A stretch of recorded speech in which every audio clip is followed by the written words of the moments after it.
What are we going to eat? That was the question for the Hebrew people a long time ago, after they had crossed the Red Sea, but before they had entered the Promised Land.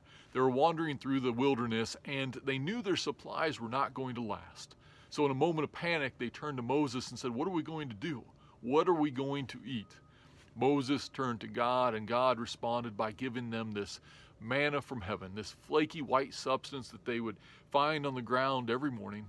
They would gather it together, knead it into a dough, bake it into a flatbread. It was enough to sustain them. However, people forget that while this was a gift, it was also a test. You see, the Hebrew people were only given enough manna for the entire community as long as they shared. You see, if one person went out and hoarded all he could, what that meant was, first, that extra manna, it would spoil anyway. But then that meant that if one person gathered too much for himself, there were other people in the community that had to go without.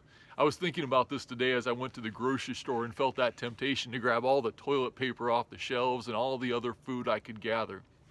It's wise. It is wise to gather enough supplies for a week or two. That's what the leaders in government are telling us to do. That's wise. But when that spills over and a week or two worth of supplies becomes 3 or 4 or who knows how many, not weeks, but now into months, then we begin to hoard. And that's the lesson that the Hebrew people had to take 40 years to learn, that life is about not just taking care of ourselves, but it is about taking care of our neighbors, our brothers and sisters. God gave them enough, as long as they looked after one another. Hopefully that's a lesson that we can live out in the days to come. Have a great day. Bye-bye.